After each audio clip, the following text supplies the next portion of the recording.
Le ministre de l'économie sortant a mis en cause les collectivités, et on pense aux mairies évidemment dans le déficit. Est-ce que les collectivités finalement seraient prêtes à faire un effort ? Toute la façon dont la question est présentée prouve que le détournement d'opinion a fonctionné. Aujourd'hui, c'est pas comme ça que ça marche. C'est-à-dire qu'il y a un déficit public qui est un déficit de l'État. Les collectivités territoriales, y compris celles qui sont mal gérées, parce qu'il y en a qui sont mal gérées, ne peuvent pas avoir de budget en déficit. C'est une obligation légale, c'est un impératif. Donc quand il y a un emprunt dans une collectivité, c'est uniquement pour de l'investissement, pour un équipement, mais jamais pour du fonctionnement. Et d'ailleurs, toutes les comparaisons européennes le montrent. Dans le total de la dépense, le total du millefeuille administratif français des collectivités est de 10 points inférieur à la moyenne européenne. Le problème des comptes publics de la France, ce sont les comptes sociaux et les comptes de l'État. C'est aussi simple que cela. Donc on peut faire du détournement d'opinion tant que l'on veut. Évidemment, on peut montrer le rond-point qui a réalisé, qui n'aurait pas dû être réalisé. Il y a des choses certainement, comme partout, comme dans n'importe quelle PME d'ailleurs, des choses normales. Mais le problème, il n'est pas là. Le problème, il est dans cet État qui n'a jamais autant prélevé, qui a d'ailleurs supprimé des ressources locales, comme la taxe d'habitation, qui n'a jamais autant prélevé, on a le record du monde des prélèvements obligatoires, qui n'a jamais autant dépensé, nous avons le record du monde de la dépense publique, avec des services qui se délitent parce qu'il n'y a pas de remise en cause de l'organisation. On est sur un système hyper centralisé, hyper bureaucratisé, sur des modes de fonctionnement qui ont 50 ans de retard, et plutôt que d'essayer de s'exonérer de ses propres responsabilités, de leurs propres responsabilités, les ministres démissionnaires auraient dû analyser leurs échecs, qui ont vu la dette augmenter beaucoup plus vite en France qu'en Allemagne, en Italie, en Espagne, en Grèce, etc. Le déficit public beaucoup plus élevé qu'il l'était lorsqu'ils sont arrivés, et des performances économiques qui sont nettement inférieures au reste du monde. Alors vous allez pouvoir le dire à Michel Barnier, vous allez le rencontrer cet après-midi. Sans langue de bois, si vous faites une proposition, est-ce que vous êtes prêt à y aller ? Michel Barnier m'a souhaité me voir. Je vous parlerai de ce qu'il a voulu me dire une fois qu'il me l'aura dit. Alors dans quel état d'esprit ? Il souligne l'importance des élus. Il a raison. Vous avez confiance en l'architecture future du gouvernement pour que ce soit pris en compte ? Au moment où je vous réponds, on ne connaît pas cette architecture, on ne le sait pas. Je disais tout à l'heure, moi j'ai toujours de l'espoir, mais j'ai pas d'illusion. Donc je sais que Michel Barnier c'est quelqu'un de pragmatique. Il l'a démontré dans toute sa vie, dans toutes les missions qu'on l'apprécie ou pas, c'est quelqu'un de pragmatique, qui a eu des résultats. Donc on a envie d'y croire, on a envie de sortir de la crise dans laquelle on est, du blocage. On est très conscient des difficultés de réalité arithmétique à l'Assemblée nationale. Je ne peux pas vous en dire plus parce que vraiment ce ne serait pas respectueux du moment, et puis surtout parce que je n'en sais rien. Je suis très honoré qu'il veuille me voir, on a déjà échangé tous les deux, il connaît mes convictions, j'en sais pas plus.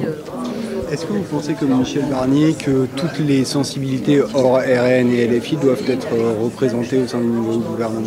Moi, ce que je pense, c'est ce que j'avais déjà essayé de dire, c'est qu'il faut peut-être pas trop réfléchir en termes de sensibilité. Je pense qu'il faut réfléchir en politique publique. Et ce qu'il faut éviter, c'est qu'il y ait une majorité des extrêmes qui, par un vote de censure, bloque la possibilité du pays de voter un budget et d'avancer. Et donc, pour éviter cette majorité d'extrême, il ne faut surtout pas faire une politique molle. Il ne faut surtout pas être dans une logique politicienne. Il ne faut surtout pas chercher à faire du en même temps. Il faut être vraiment en rupture par rapport à ce qui se fait depuis 2017. Et donc, proposer, quand je dis pas politique molle, c'est-à-dire ne pas chercher à être sur un curseur politicien, chercher à vouloir plaire au centre, à la droite, à l'extrême droite, à l'extrême gauche. C'est pas comme ça. À mon avis, il faut s'appuyer sur l'opinion publique, sur le régalien. Aujourd'hui, tout le monde, sauf LFI, est d'accord pour qu'on revoie le code pénal des mineurs. Sur la sous-dotation en capacité pénitentiaire, tout le monde est d'accord. Sur l'immigration même, je crois que tout le monde est d'accord, sauf LFI, en réalité. Donc, il y a des façons de gouverner, par voie réglementaire, par référendum aussi. Le plus difficile, c'est le budget, parce que là, en revanche, je pense qu'il y a un déni de réalité partout, à droite, au centre, encore plus à gauche, sur la réalité dramatique des finances du pays. Et peut-être dans l'opinion publique aussi, où on a été habitué à ce que finalement la dépense publique puisse continuer, et il y avait un trésor de guerre quelque part qui n'existe pas. Donc la vraie difficulté, là où on risque d'être dans une impasse, c'est le budget. Mais il va falloir faire preuve de beaucoup de pédagogie. Oui. Justement, quand Michel Barnier parle de plus de justice fiscale et parle aussi d'améliorer la réforme des retraites, on sait ce que ça veut dire. Ça veut dire que la réforme des retraites coûtera sans doute rapportera encore moins qu'elle a rapporté avec les améliorations qu'il y aura. Est-ce qu'il n'est pas déjà en même temps finalement dans plaire finalement à tous les camps? Écoutez, moi je ne peux pas faire de procès d'intention, on n'en sait rien, il n'a toujours pas constitué son gouvernement, donc on verra bien ce qu'il propose. Ce qui est certain, c'est qu'il y a des réalités évidentes. Parmi ces réalités, c'est qu'on a le record du monde de la dépense publique. Donc ça ne peut pas passer par l'augmentation de la dépense publique. Qu'on a le record du monde des prélèvements obligatoires. Donc il peut y avoir peut-être des ajustements entre impôts, mais enfin, il n'y a pas de miracle. Et surtout, il n'y a rien de pire que d'augmenter les... Aujourd'hui, on est dans une phase descendante de la courbe de l'affaire. C'est-à-dire que plus il y a de prélèvements obligatoires, moins il y a de rentrée fiscale. On le voit depuis 2 ans. Donc ça ne peut pas être la solution non plus. Que l'augmentation des dépenses publiques et du déficit de l'État, la première cause, ce sont les retraites. Voilà. Donc il y aura un principe de réalité qui va s'imposer. C'est pour ça, pour ma part, moi je plaide pour une rupture complète avec le système dans lequel nous sommes, qui est une tromperie des gens. On va tromper les gens. C'est simple. Il y a un rapport démographique. Ce système a été fait quand il y avait beaucoup plus de gosses, d'enfants, et quand il y avait plus de 4 actifs par retraité. Aujourd'hui, on va aller vers un rapport qui tend vers 1 actif par retraité. Donc le système de répartition, c'est une pyramide de Ponzi. Ce système est mort. Il doit être préservé pour garantir un minimum vieillesse, pour la justice, évidemment, et permettre à chacun d'avoir un minimum vieillesse. Mais le reste, il faut mettre en place, et ça sera beaucoup plus favorable, notamment aux travailleurs pauvres, un système de retraite par capitalisation. Je suis un peu seul à le dire, mais ça marche très très bien dans quasiment tous les pays du monde, et ça marche très bien dans la fonction publique, sans que voilà, personne ne trouve à y redire.